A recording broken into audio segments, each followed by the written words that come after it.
Bom dia aí, pessoal, chegando, domingo de manhã, escola dominical.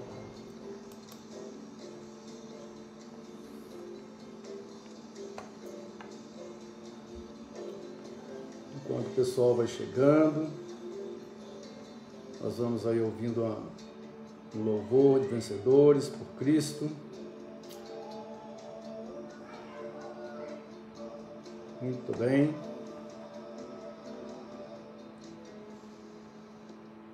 Sejam bem-vindos nessa manhã. Ô Moura, e aí Moura, tudo bem? Mara, Gedielson Rodrigues, sejam bem-vindos à nossa live nessa manhã. Ó, quem está chegando, Leonardo, bom dia Mara. Leonardo, muito bem. 9 horas, nós vamos começar a nossa live. E enquanto isso a gente vai aí batendo um papo nessa druba, né? Quem sabe se você quiser convidar aí algum amigo para assistir essa live, 9 horas, né? Daqui a 8 minutinhos a gente vai começar a live aí. Melo, seja bem-vindo, Melo, a nossa live. Leonardo, Toninho, muito bem, bom dia, Melo. Sejam bem-vindos. Dá um tempinho aí para a gente convidar algum amigo para participar, porque hoje o assunto vai ser, nós vamos falar sobre a verdadeira prosperidade, que é uma comparação da prosperidade terrena com a prosperidade celestial. Tem muita gente correndo aí atrás da prosperidade terrena, né? Entregando a vida em função da prosperidade terrena. É claro que a gente tem que, com o suor do rosto da gente, tirar o pão de cada dia, né? Não é disso que eu estou falando. Eu estou falando de pessoas que se entregam plenamente, suas vidas completamente pelo metal, para conseguir patrimônios e mais patrimônios, ajuntar patrimônios. Tem gente que faz dessa meta a meta vital da vida, a meta principal da vida. E a gente vai ver aqui qual é a concepção de Jesus de Nazaré sobre a verdadeira prosperidade. Então, é um assunto empolgante, é um assunto interessante. Convide aí alguém do seu círculo para fazer parte aí da nossa live, que está sendo transmitida nesse domingo, pela parte da manhã. Enquanto isso, a gente vai curtindo aí um Vencedores antigo, né?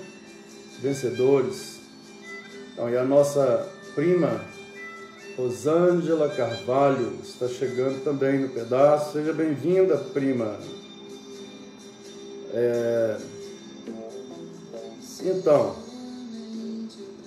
nós estamos aí chegando um pouquinho mais cedo, só para esperar o pessoal chegar mesmo. Faltam 5 minutinhos aí para a gente começar a nossa transmissão mesmo da live. Se você tem aí um amigo que você quer seja abençoado pela live, aproveite aí esse tempinho, né? Tem nem 5 minutos, não, agora 4 minutos e alguma coisinha para as 9 horas. E como eu estava falando, o tema de hoje vai ser sobre prosperidade. E nós vamos trabalhar a questão da prosperidade sobre a perspectiva de Jesus, sobre os olhos de Jesus. Qual é de fato a verdadeira prosperidade? O que é prosperidade, né, para o Senhor Jesus? O que é Prosperidade. Leonardo, meu sobrinho Leonardo. Hoje aí tem uma prima, tem a prima Nana, o meu sobrinho Leonardo. Então aí, Maninho tá chegando também. O pessoal vai chegando devagarzinho, domingo de manhã. O pessoal com essa quarentena, né? Dá uma preguiça para levantar. Então acaba que o pessoal quer dormir mais um pouquinho, né? O pessoal tá dormindo aí na segunda, terça, quarta, quinta, sexta, sábado e no domingo também. Dormir mais um pouquinho na quarentena, né? Bom dia, Maninho. E já são 8h57. Daqui a 3 minutinhos nós vamos começar com a nossa live. Gostaria de ter um feedback sobre a altura da música, se está muito alta aí, se está atrapalhando de entender o que eu estou falando. Se tiver muito alto, dá um feedback aí, pessoal, que eu vou abaixar aqui, ok? É isso aí. Então, nós vamos hoje trabalhar a questão da prosperidade numa perspectiva do Senhor Jesus. E vamos descobrir qual é a verdadeira o Leonardo está falando que tá ótima a música, né, Leonardo? Tá bom? É porque ficou ali ótimo. Muito bem, Maninho já está aí compartilhando, não sei se é esse vídeo. É, Maninho? Aproveitar aí e convidar muita gente precisando de ouvir aquilo que nós vamos trabalhar nessa manhã. Vamos lá, pessoal, vamos compartilhando aí para outras pessoas poderem receber essa bênção que é o estudo na Palavra de Deus. 2 minutinhos para começar. Aí, Maninho já compartilhou. Valeu, Maninho. É isso daí. Ok. Nós estamos escutando aqui, gente, é o LP, antigamente, né? De Vento em Popa, Vencedores por Cristo. Parece que isso foi produzido em 68. Mas as músicas são lindas, né? Não se fazem mais músicas tão bonitas como essas, né? Essa que a gente está ouvindo agora, Por Onde Vais, de Sérgio Pimenta, né? Sérgio Pimenta já faleceu há muitos anos atrás.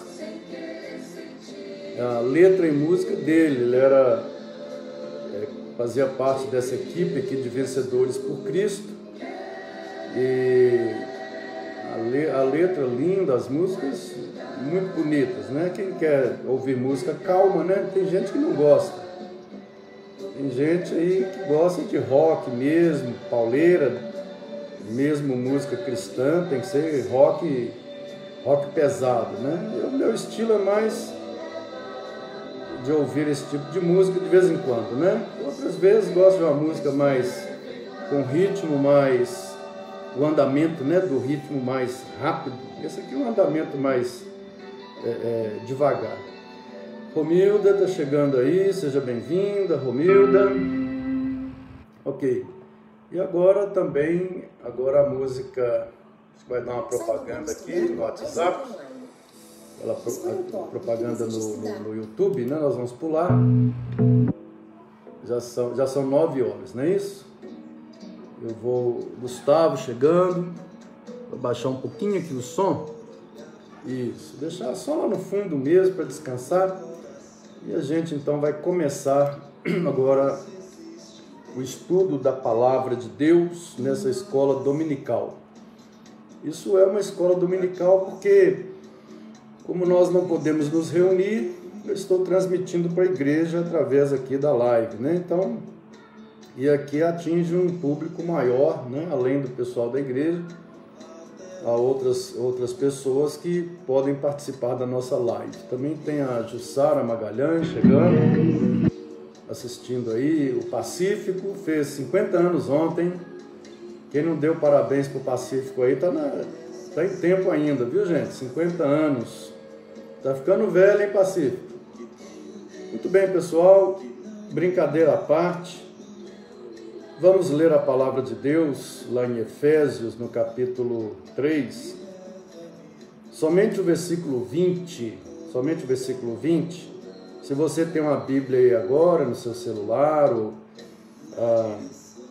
aí perto de você, abra aí em Efésios, capítulo 3, versículo 20, que diz assim: Ora, aquele que é poderoso para fazer infinitamente mais do que tudo quanto pedimos ou pensamos, conforme o seu poder que opera em nós, a Ele seja a glória na Igreja e em Cristo Jesus por todas as gerações, para todo sempre. Amém. Então, pessoal, se a música aí que eu pus de fundo estiver atrapalhando de entender o que eu estou falando, só dá um feedback que eu diminuo aqui a música, tá bom? Ok? Então, nós vamos trabalhar então a questão de prosperidade, né? O que é a verdadeira prosperidade? Então, notem que surgiu no século passado uma teologia chamada teologia da libertação.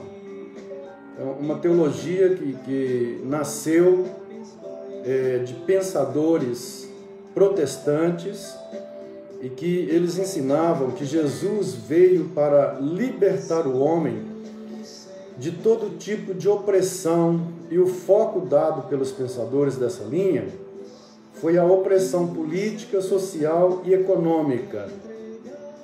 Em 1971, Gustavo Gutierrez, um teólogo protestante, publicou a Teologia da Libertação. E somente em 72 é que a Igreja Católica, então, assumiu essa teologia como normativa da Igreja, com uma forte influência marxista. E Leonardo Boff, ele então surgiu nesse cenário teológico com a publicação de Jesus Cristo Libertador.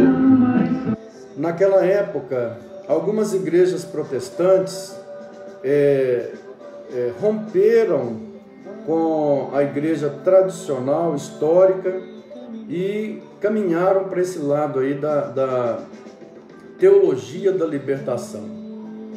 Essa teologia ela foi ganhando elementos marxistas tão fortes que alguns começaram até pleitear que os cristãos pegassem armas para se libertar da opressão política, da opressão econômica, social.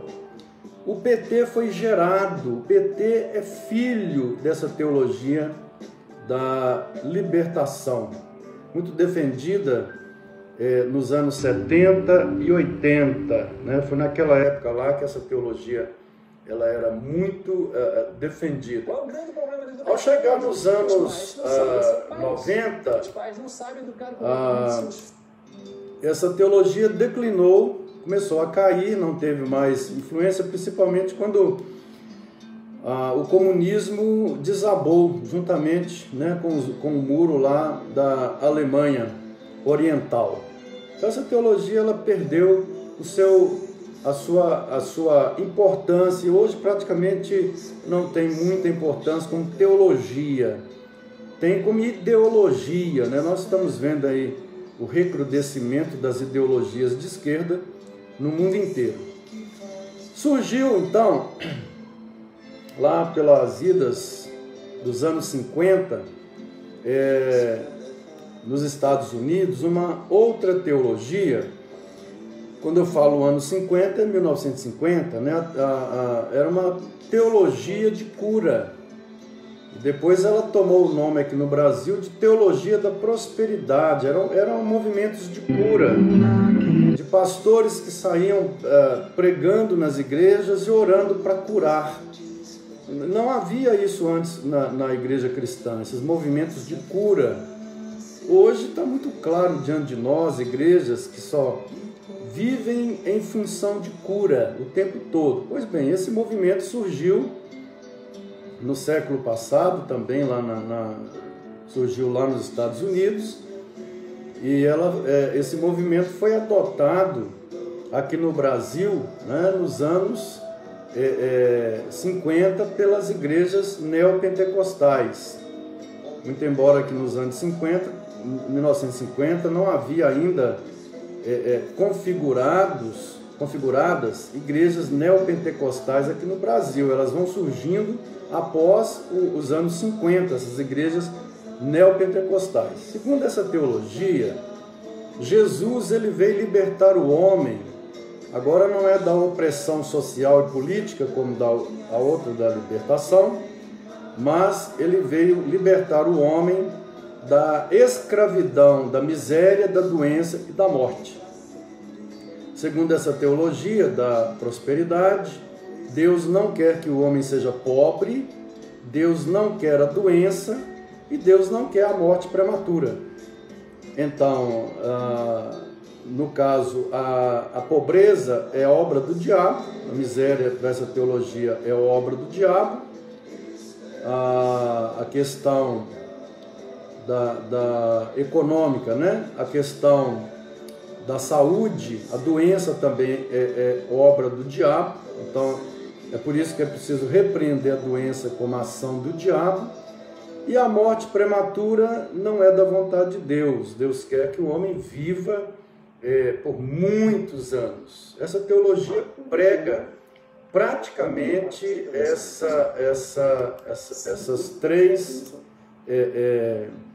essas três bases aí, né?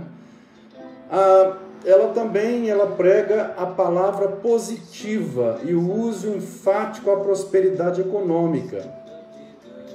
Então, as igrejas que seguem essa linha da teologia da prosperidade, praticamente todas as neopentecostais que existem hoje no Brasil, e algumas pentecostais e algumas renovadas, elas seguem essa teologia da prosperidade. Então, o uso enfático à prosperidade econômica é o foco dessa igreja, é o uso enfático, porque os três pilares dessa teologia, quais são eles? Deus não quer a miséria, a pobreza, Deus não quer a doença, e Deus quer que você viva longevamente aí, o máximo que você puder, sem doença e sem pobreza. Quer dizer, que Deus quer que você tenha prosperidade econômica, prosperidade na saúde e prosperidade aí na longevidade. Essa teologia, ela foi divulgada no Brasil a partir da década de 50, mas nos anos 80 ela foi fortemente abraçada por R.R. Soares, Valnice Milhomes, e hoje é praticamente defendida e pregada por todas as igrejas neopentecostais. Pois bem, nós levantamos aqui duas teologias que tiveram grande influência. Uma já não tem mais, que é a teologia da libertação, que é o berço onde nasce o PT, e a teologia da prosperidade, que tem hoje fortíssima influência, desde a década de 80, quando R.R. Soares, Valnice Milhomes adotaram essa teologia. Ela tem fortíssima influência em todas as igrejas neopentecostais e algumas pentecostais. Pois bem, diante do que a gente levantou, o que é a verdadeira prosperidade na Bíblia? Será que a Bíblia realmente ensina que Deus está preocupado com Deus está preocupado com a prosperidade terrena? Hoje, que Deus tem promessas para a prosperidade terrena, será que a Bíblia ensina? Se a gente voltar ao Antigo Testamento, a gente vai ver que a prosperidade terrena ela era resultado da fidelidade do povo de Israel à aliança. Sempre que o povo era fiel à aliança, o país produzia, a lavoura produzia, a pecuária produzia, não havia gafanhotos, o país ganhava as guerras, o imperialismo, as fronteiras de Israel dilatavam, e aí por aí afora havia uma prosperidade econômica, havia uma prosperidade política, havia prosperidade em todos os sentidos. Quando lá no Antigo Testamento. Mas será que o Novo Testamento tem essa abordagem sobre a prosperidade? Né? O Novo Testamento faz essa apologia, essa defesa à prosperidade temporal? Ou por outro lado, será que Deus ele não tem mais bênçãos para a prosperidade temporal? João Calvino falava que a prosperidade temporal é dom, e que Deus deu esse dom a alguns, mas para que eles possam dividir com os mais pobres. Agora, pergunte se numa cultura capitalista alguém quer dividir alguma coisa com alguém. Segundo o reformador, alguns têm esse dom para ficar ricos, e notem bem, tem gente que realmente tem uma capacidade de crescimento econômico, eles crescem rápido, uma habilidade, uma competência formada, parece que realmente é algo inato.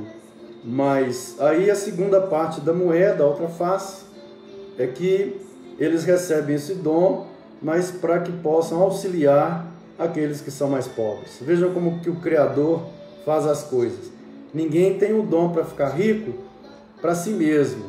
Eu fico rico para o outro. Essa é a perspectiva calvinista sobre a prosperidade terrena. Não é o que a gente está vendo por aí.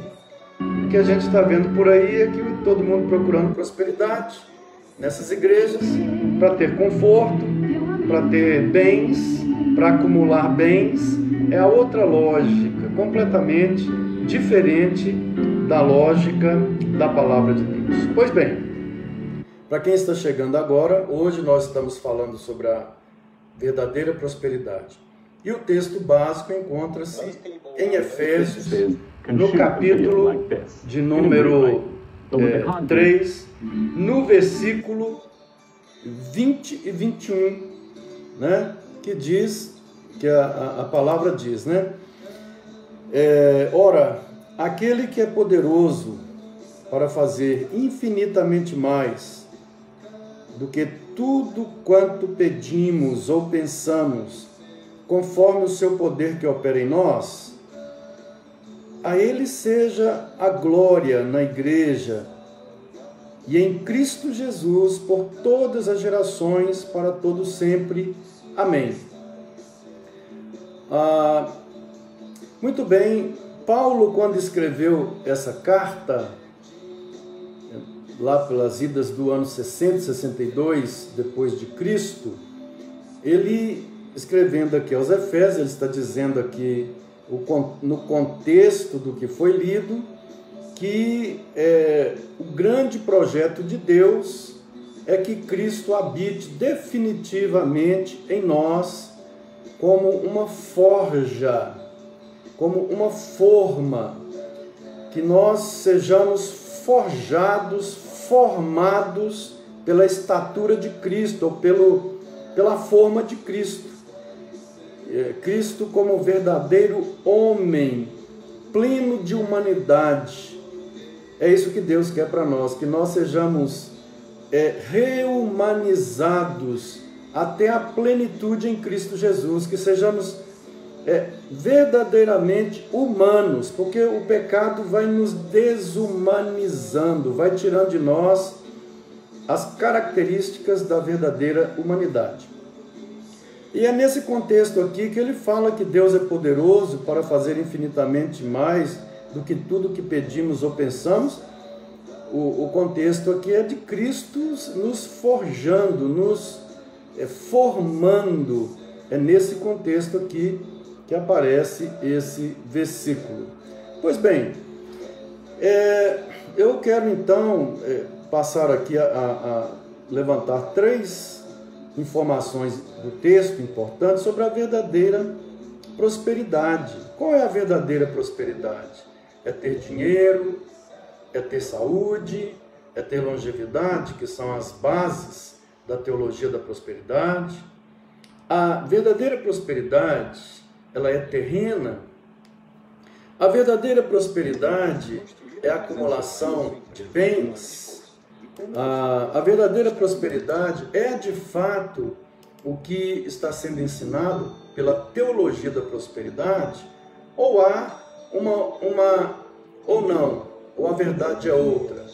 Pois bem, vamos continuando aí, e quem está nos assistindo tem toda a liberdade aí de estar dando feedback, estar compartilhando, estar falando aí através aí do chat, ok? Então vamos lá. A grande e verdadeira prosperidade para o Novo Testamento é Cristo em nós. O Novo Testamento ele é cristocêntrico. Então não há nada que possa se comparar a Cristo sendo formado em nós, como eu disse, como uma forja, nos trazendo e formando em nós a verdadeira humanidade. Essa é a verdadeira prosperidade no Novo Testamento. Essa é a verdadeira prosperidade. Mas alguém poderia perguntar, e a prosperidade terrena? A prosperidade terrena, ela continua, Deus abençoando, principalmente aquelas pessoas que têm aquele dom para enriquecer, para que eles possam distribuir com os mais pobres. Essa é a mensagem bíblica. Nunca jamais alguém prosperar para ajuntar para si. Essa não é a mensagem nem do Antigo e muito menos do Novo Testamento. Vejam que a verdadeira prosperidade nada se compara a Cristo sendo formado em nós pelo poder do Espírito Santo. Olha o versículo 16 aí, quem está com a Bíblia aberta nesse momento. Confira aí, versículo 16. E ele diz assim, olha, para que segundo a riqueza da sua glória, vos conceda que sejais fortalecidos com poder, mediante o seu Espírito no homem interior. Se você puxar no versículo 14, Paulo está de joelhos, orando, pedindo ao Pai por nós. Agora, atente bem, ele não está pedindo aqui riqueza terrena. Eu não vejo nenhum apóstolo ensinando a pedir riqueza terrena. Ele não está pedindo saúde física aqui. Eu também não vejo. Aliás, eu vi um apóstolo pedindo saúde física e Deus dizendo para ele, a minha graça te basta. Foi Paulo pedindo a cura para a sua doença, né? Muitos estudiosos dizem que essa doença era nos olhos, por causa da grande claridade que ele viu no caminho de Damasco, o que fritou seus olhos, ele pouco enxergava, e ele achava que podia fazer a obra de Deus com muito mais destreza, com a visão boa, mas Deus disse para ele, olha, eu quero te usar assim mesmo, a minha graça te basta. O que Paulo está pedindo aqui não é longevidade também, ele não está pedindo longevidade, mas ele está pedindo que, exatamente, que segundo a riqueza da sua glória, olha aí, está falando de riqueza da glória, vos conceda que sejais fortalecidos com poder mediante o seu Espírito no homem interior. Então, Paulo está orando de joelhos ali, para que, pelo poder do Espírito, o homem interior, o novo homem, seja fortalecido. Olha aí a percepção de prosperidade do apóstolo Paulo. O que significa isso? esse fortalecimento interior. Isso implica a morte do velho homem e a criação do novo homem, que é a verdadeira libertação. A verdadeira libertação não é política, a verdadeira libertação não é econômica, a verdadeira libertação não é sexual, a verdadeira libertação ela não é ideológica, ela não é de forma nenhuma racial. A verdadeira libertação é exatamente a libertação do pecado. Conhecereis a verdade e a verdade vos libertará. Mas o contexto ali é libertar do pecado. E aqui Paulo está orando para que pelo poder do Espírito de Deus nós sejamos fortalecidos no homem interior. E essas riquezas, ele fala aqui da riqueza da glória, ele diz, para que, segundo a riqueza da sua glória, essa riqueza, ela é derramada no homem interior. Então, a riqueza de Deus, as verdadeiras riquezas de Deus, elas são diferentes das riquezas terrenas. São derramadas no homem interior.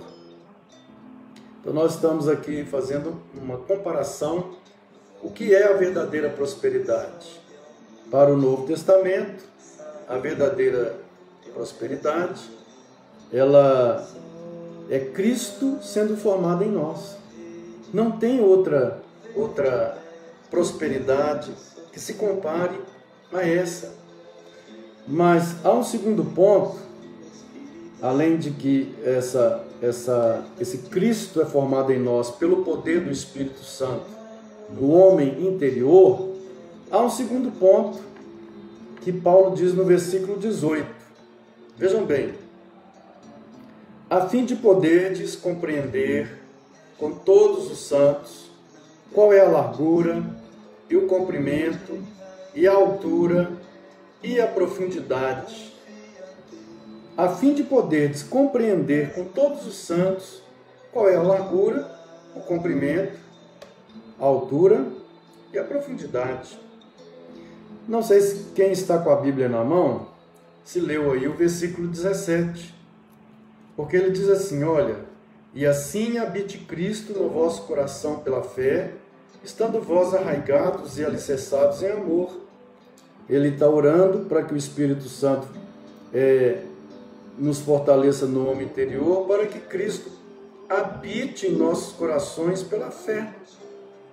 Agora, no versículo 18, ele está pedindo para que haja compreensão da nossa parte do que é a verdadeira prosperidade.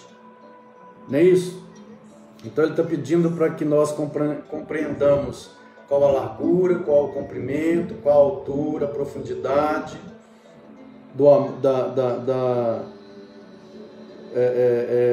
e conhecer o amor de Cristo, que excede todo entendimento. O amor de Cristo. Essa expressão largura, altura, comprimento, profundidade, significa a compreensão plena do que Cristo é para nós.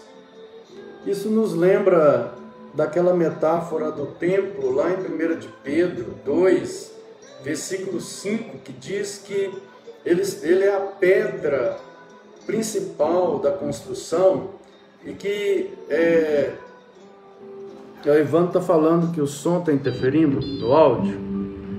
Então, isso significa, nos lembra daquela metáfora do templo. Pedro diz que ele é a pedra sobre a qual o templo está sendo construído, a pedra principal, e nós somos as pedras vivas e os sacerdotes. Bom, a verdadeira riqueza, ela precisa ser compreendida. É isso que Paulo está pedindo aqui. Que nós compreendamos qual é a verdadeira riqueza. Então, vamos nos lembrar aqui de 3 questões que Jesus nos ensinou sobre a verdadeira riqueza. A primeira foi quando ele disse: não ajunteis para vós outros tesouros sobre a terra.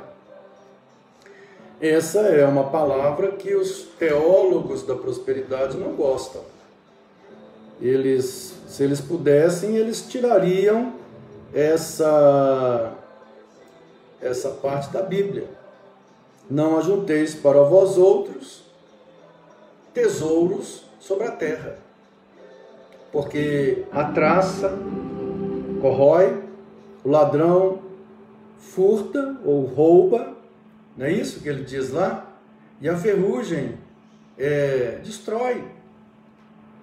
Não ajunteis tesouros sobre a terra. E, na verdade, tem gente vivendo em função de ajuntar, de acumular cada vez mais tesouros sobre a terra. Em outra ocasião, Jesus contou a história de um homem, um fazendeiro, que naquele ano os campos dele produziram abundantemente. Ele foi ricamente abençoado por Deus. E Jesus falou que quando ele viu os campos já, as lavouras maduras, ele disse: o que eu vou fazer agora? Eu não tenho onde recolher essa riqueza. Na época lá de Jesus, havia 3 tipos de riqueza. 3 tipos. O ouro, praticamente quem tinha o ouro eram os governadores, por causa dos impostos. Havia o tecido era somente gente rica tinha guarda-roupa. E os grãos, somente ricos tinham grãos. Esse fazendeiro, ao olhar para a lavoura já pronta para ceifa, ele diz: o que eu vou fazer? Pois eu não tenho onde colocar, mas produziu com tamanha abundância que eu não tenho onde guardar os grãos. E aí ele pensou e disse: já sei o que eu vou fazer, eu vou derrubar meus celeiros e vou construir outros bem maiores. Mas com essa colheita eu estou aposentado pro resto da vida. Minha vida vai ser viajar para lá e para cá de avião. E Jesus disse que o homem, arrazoando consigo mesmo, ele disse, né: alma, tem bens por muitos anos, agora descansa tranquilo e viva uma vida tranquila. E naquela noite, Jesus disse que Deus disse para ele: louco, esta noite te pedirão a tua alma. Para quem será? Para quem ela será? Assim acontece com todo aquele que não é rico para com Deus. Será que realmente a riqueza terrena tem tanta importância?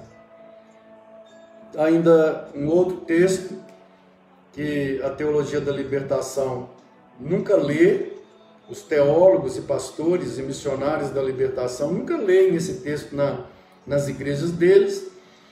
É quando Jesus diz que ninguém pode servir a 2 senhores. Ninguém pode servir a Deus e a Mamon. Ninguém pode. Ou a pessoa segue o plano de ficar rico, Mamon é a riqueza, ou a pessoa segue o plano de se submeter a Deus. Não tem como eu desejar o dinheiro, ficar rico, acumular e ao mesmo tempo servir a Deus. Não tem como, é o que Jesus disse. Então, a verdadeira riqueza, nós precisamos, Paulo está orando aqui no versículo 18, né, a oração dele, a fim de poderes compreender com todos os santos qual é a largura e o comprimento e a altura e a profundidade do amor de Cristo, que é a verdadeira riqueza. Então, se eu quero prosperidade, a verdadeira riqueza é aquela que está em Cristo, é Ele. Ele é o nosso tesouro, Ele é acima de tudo, nada se compara a Ele. A Bíblia, no Novo Testamento, ensina, são várias parábolas que mostram que Ele é o nosso tesouro. Acima de tudo, é comparado a uma pérola, que o negociante de pérolas vende tudo que tem para adquirir aquela pérola. É comparado, em outra parábola, a um tesouro que alguém acha num campo e vende tudo que tem para adquirir aquele campo. A prosperidade é ter Cristo, é Cristo ser formado em nós. Não há nada que se compare a isso neste mundo, nessa terra. Portanto, são 3 ensinamentos dele que mostram isso. Não ajunteis para vós outros tesouros sobre a terra, quer dizer, não viva em função do metal, não entregue a sua vida ao metal, não faça da sua vida uma escravidão ao metal, uma correria alucinada atrás do metal. Outro texto é o homem rico, que vivia só em função de acumular riqueza na terra, e foi dito para ele: louco, esta noite pedirão a tua alma. E o outro: ninguém pode servir a 2 senhores, ou eu estou servindo a Jesus, e as riquezas verdadeiras são as celestiais, as permanentes, as eternas. As terrenas são efêmeras, são passageiras, são pusilânimes. Então, é o que a palavra de Deus está nos ensinando. Mas há um terceiro ponto aqui, né, que Paulo está pedindo. No versículo 14, ele escreve assim: por esta causa me ponho de joelhos diante do Pai, de quem toma o nome toda a família, tanto no céu como sobre a terra, para que, segundo a riqueza da sua glória, vos conceda que sejais fortalecidos com poder, mediante o seu Espírito Santo no homem interior, e assim habite Cristo no vosso coração.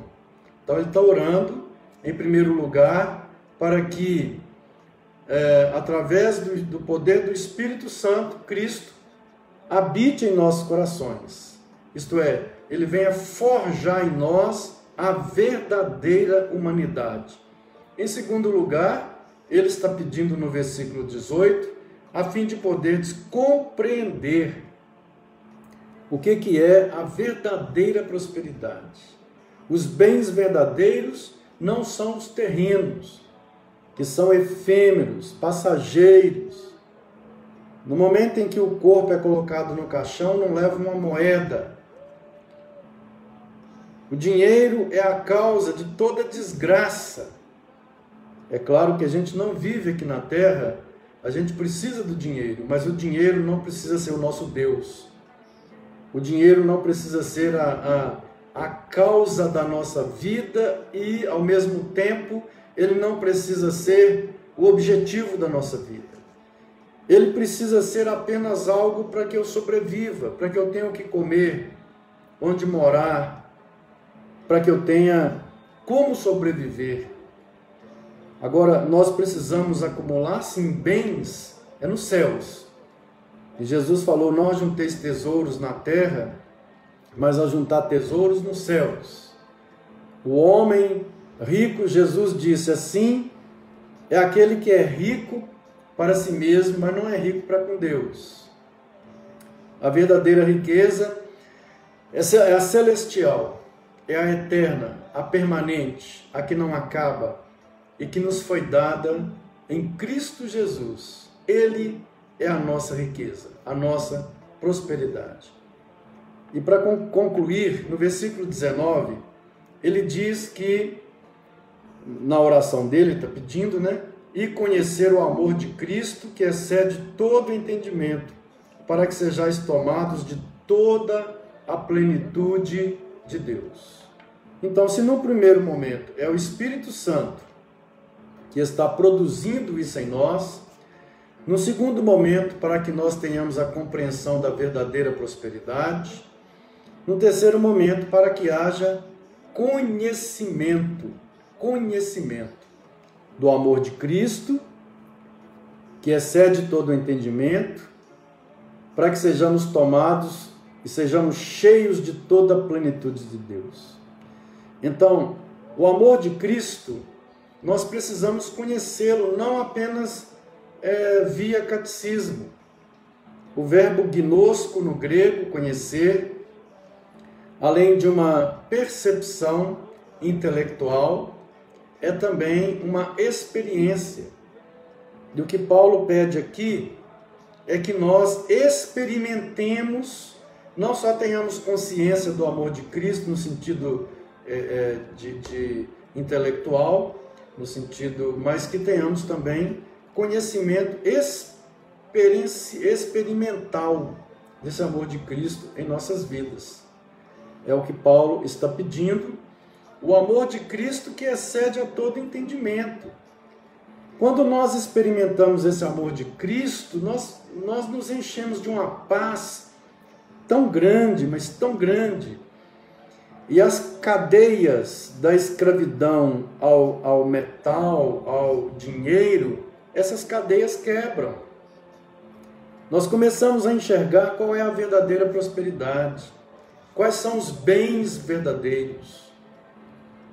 E nós então deixamos tudo por causa desse bem que é Cristo sendo formado em nós. Esse é o bem verdadeiro. E ainda Paulo diz para que sejamos tomados do pleno conhecimento de Deus, no versículo 19. E esse realmente é o plano de Deus, que nós sejamos pessoas cheias de Deus. João Calvino falava, o grande teólogo da Reforma, quanto mais o homem se aproxima de Deus, mais humano ele se torna, mais humanizado ele se torna. Quanto mais o homem se afasta de Deus, mais desumano ele se torna. Ele vai se desumanizando até se transformar num diabo. Não a transformação de essência, evidentemente, mas de copiar, né? De fazer a vontade do diabo. Quanto mais as pessoas se afastam de Deus, mais elas vão se parecendo com o diabo. Quanto mais uma pessoa se aproxima de Deus, mais ela vai sendo humanizada. E o projeto de Deus é esse, que nós sejamos cheios de Cristo em nossas vidas, cheios do Espírito Santo em nossas vidas. Esse é o projeto de Deus, que cresçamos nessa graça de Deus, no amor de Deus, que Ele nos deu através de Cristo Jesus. Pois bem, nós começamos essa aula falando sobre a teologia da libertação, que foi o berço onde o PT nasceu, né? E essa teologia ela surgiu com um grupo de pensadores protestantes, depois ela foi adotada pela Igreja Católica e ela tomou traços de ideologia marxista, o que gerou o PT nas décadas de 70 e 80. Hoje, como teologia, ela não tem mais expressão, né? Seria a libertação política, a libertação social, a libertação econômica. O grande ícone brasileiro que defendeu essa teologia foi o Leonardo Boff, né? Hoje não tem significância alguma essa como teologia.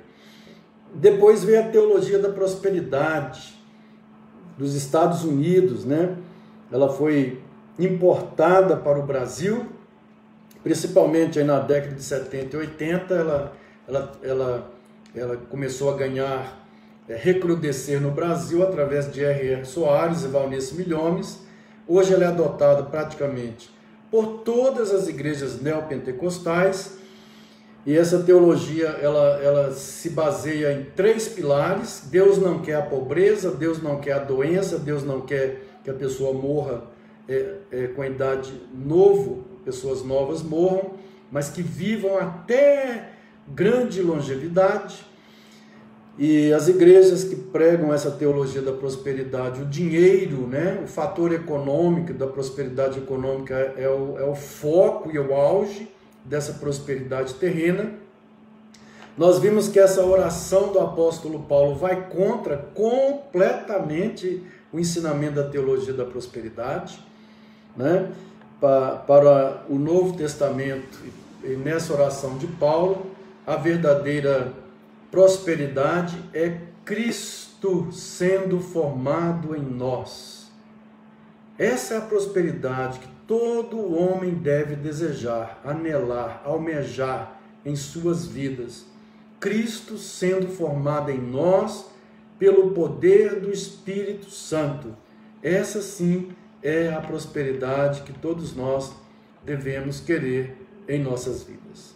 Nós vamos chegando aqui ao final dessa aula, desejando que Deus abençoe ricamente a sua vida e, se for possível, compartilhe esse vídeo com algum amigo, alguém da família, ok? Mas à noite nós estaremos aqui novamente, e só lembrando que na quarta-feira o estudo bíblico ele vai ser transmitido através daquele programa do Zoom, ok? Então, se você quer participar do estudo bíblico, nós temos 100 lugares ali para participação, aí vai poder interagir mais, perguntar, mas vai ser através do Zoom, então é fácil de instalar no seu celular ou no seu computador, ok? Então, Deus abençoe a todos vocês, em nome de Jesus, tenham um bom dia.